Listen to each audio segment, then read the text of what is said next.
Good morning, everyone. Today I'm going to read to you our story for the week, Brave as a Mountain Lion, and discuss some things as we go through to help us get ready for our test. So, this story this week, the genre is realistic fiction.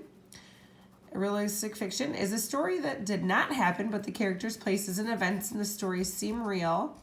So, just like what stories, what could you think of that were realistic fiction that we've read recently?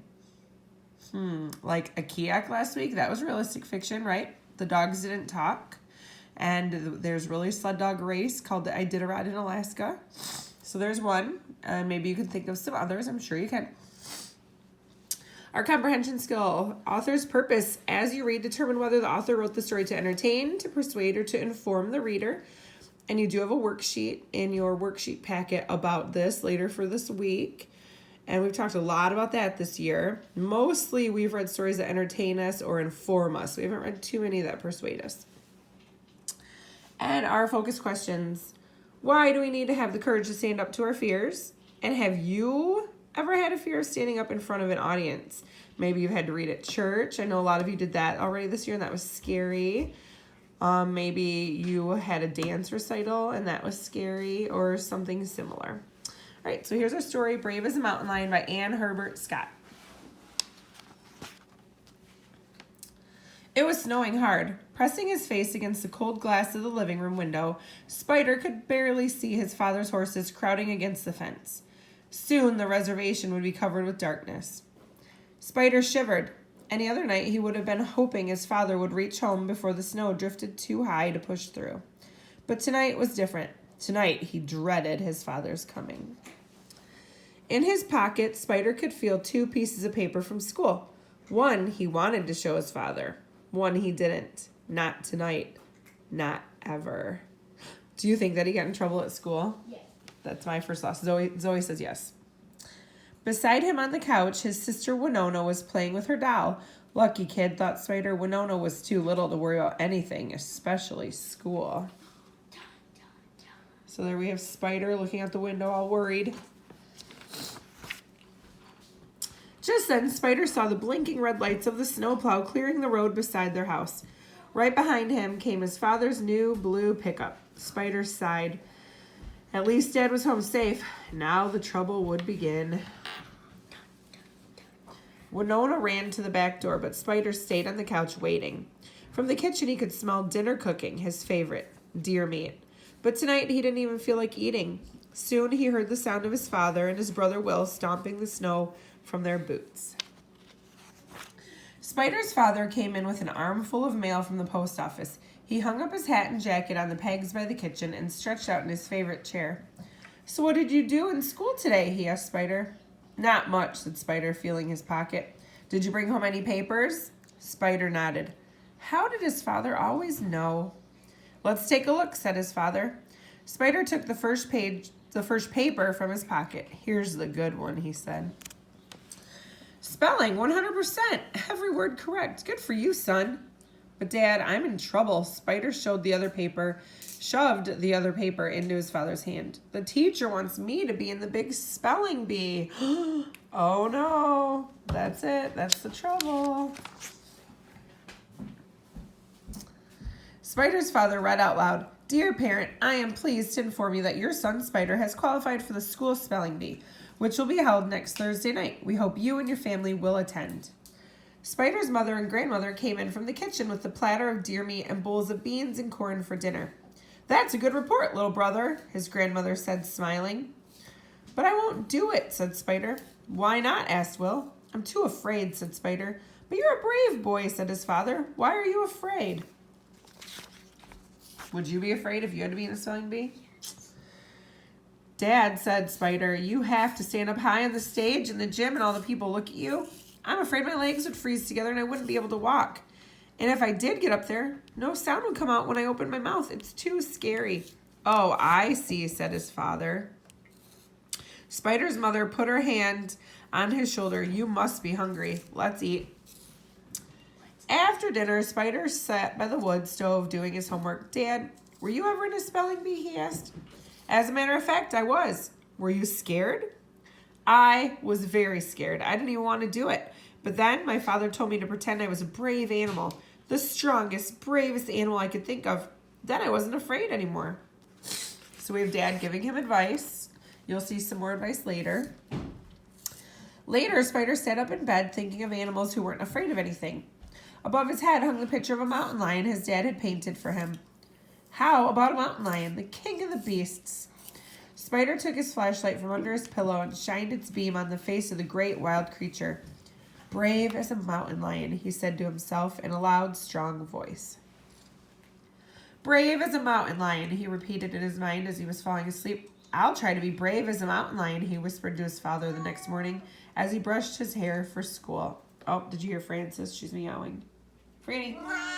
So now we know why the story is called Brave as a Mountain Lion, because Spider's dad told him he should be brave like a mountain lion. So let's see what else happens. At recess the next day, Spider peeked into the gymnasium. The huge room was empty. He looked up at the mural painting of the Western Shoshone people of long ago. They were brave hunters of deer and antelope and elk, just as his father and his uncles were today. At the far end of the gym was a scoreboard with the school's emblem, the eagle. Every Saturday in the winter, Spider and his whole family came to cheer for Will and the basketball team. Those players weren't afraid of anything. Then Spider stared up at the stage. That's where the spellers would stand. He could feel his throat tighten and hear his heart thumping, bumpity, bumpity, bumpity, bump. How could he ever get up there in front of all the people? Spider ran outside, slamming the gym door behind.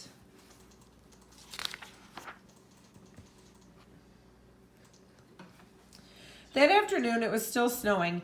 At home, Spider found his grandmother beating a hat band for his father's birthday. Spider watched her dip her needle into the bowls of red and black and white beads. Grandma, were you ever in a spelling bee? No, I never was, his grandmother answered. Are you thinking much about it? All the time, said Spider. What's the worst part? Being up on the stage with all the people looking at you. Oh, that's easy, said his grandmother. You can be clever. Clever as a coyote. The coyote always has some trick to help him out of trouble. When you're up there on the stage, you don't have to look at the people. You can turn your back on them and pretend they aren't even there. So now he's getting advice from Grandma, another animal. You see a lot of animals in Native American writings. In bed that night, Spider pulled the covers over his head. Brave as a mountain lion, clever as a coyote, he kept repeating to himself as he fell asleep. The next morning, Spider scraped a peephole in the ice on his bedroom window. He couldn't see the far mountains for the swirling snow. He smiled as he packed his book bag. If it kept snowing like this, maybe the principal would close school tomorrow. In class that day, all everybody could talk about was a spelling bee. Can we count on you, Spider? Asked Miss Phillips, his teacher. Spider shook his head. Maybe, he said. I haven't made up my mind. You'd better make up your mind soon, said Miss Phillips. The spelling bee is tomorrow night.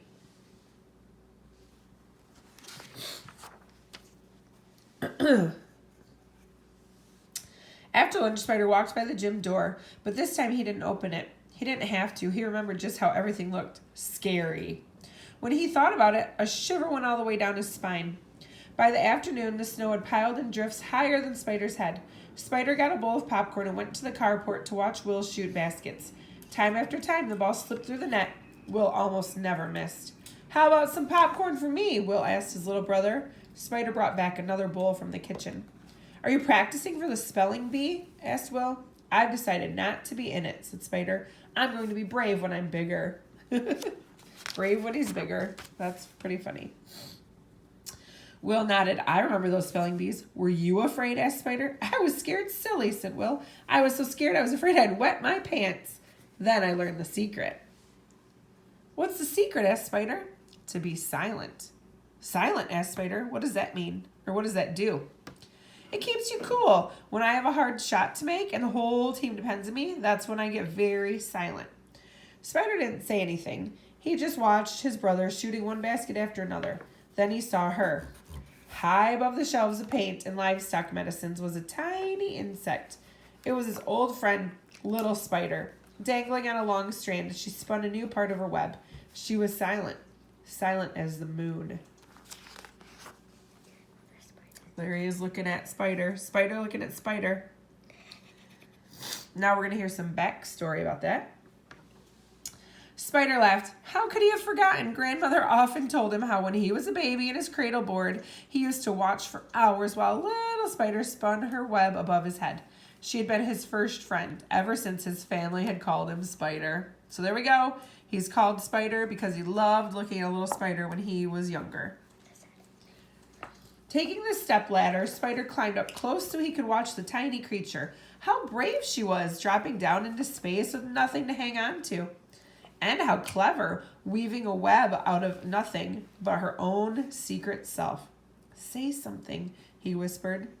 The little insect was silent, but Spider felt she was talking to him in her own mysterious way. Listen to your spirit, she seemed to say. Listen to your spirit and you'll never be afraid. So now the spider's talking to him. Another animal says to listen to his spirit. So think about that. That's going to be a question on your test. So he listens to his spirit. That's what finally convinces him to do what we thought he might not do. The next morning, the snow had stopped. Outside Spider's window, icicles glistened in the sun. No chance of school being closed today. Brave as a mountain lion, clever as a coyote, silent as a spider, Spider thought to himself as he buttoned his vest. Winona pushed open the door. Are you going to do it? I'm going to do it, Spider answered. Yay! That night, all the family came. His grandmother who lived with them and his other grandparents and his father and his mother and 3 aunts and 2 uncles and Will and Winona and lots of their cousins. 3 of his cousins were going to be in the spelling bee too. Brave as a mountain lion, Spider climbed up the steps to the stage. Clever as a coyote, he turned his back so he wouldn't see the rows of people down below. Silently, he listened to his spirit. Bumpity bump bump went his heart. Oh, everyone's so excited to watch him. Here they are at the bee. All the best spellers in his class were up there on the stage, standing in a line. The principal gave them the words one by one. At first, the words were easy. Yellow, said the principal. I have a yellow dog. Spider kept his eyes on the principal's face. Yellow, said Spider. Y-E-L-L-O-W. Yellow. Correct, said the principal. Then the words got a little harder. February, said the principal. Soon it will be February. It was Spider's turn again. February, said Spider, remembering the R. Capital F-E-B-R-U-A-R-Y. February. Correct, said the principal. Finally, there were only 2 spellers left standing. Spider and Elsie, a girl from the other side of the reservation. Terrific, said the principal. We have a terrific basketball team. Terrific, said Spider, taking a big breath. T-E-R-R-I-F-F-I-C. Terrific. Incorrect, said the principal. Then she turned to Elsie. Terrific. We have a terrific basketball team. Terrific, said Elsie. T-E-R-R-I-F-I-C. Terrific. Correct, said the principal. Let's give a hand to our 2 winners from Miss Phillips' class. Elsie in first place and Spider in second. Yay! It was over. Spider climbed down the steps and found the rows where his family were sitting. Spider's father shook his hand and Will slapped him on the back. You did it, his mother said proudly. You stood right up there in front of everybody. It was easy, said Spider. You were brave, said his father. Brave as a mountain lion. And clever, said his grandmother. Clever as a coyote. I wasn't even afraid, Spider thought. I listened to my spirit. But now I'm hungry, he told his family. Hungry as a bear. Let's all go home and eat. And that's our story about Spider and how he was brave like a mountain lion. He did the spelling bee. He didn't win, but he was still proud of himself, and so was his family. So that's kind of a lesson in the story too. You don't have to be the winner, right? He worked hard in class. He must have, because he got good grades in spelling and he was invited to be in the spelling bee. But then when it came down to it, he was super nervous to do it.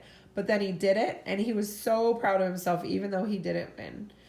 And his parents and his family was all very proud of him too. So it doesn't take us to be a winner to make people proud. We can be proud of ourselves, and our family can be proud of us by doing our best and by having courage and being brave. And we've seen that in all of our stories that we've read so far this unit. And this is our last story in our unit. So I hope you enjoyed it. You read it another time or 2 on your own. You can watch the video again of me reading it if you want.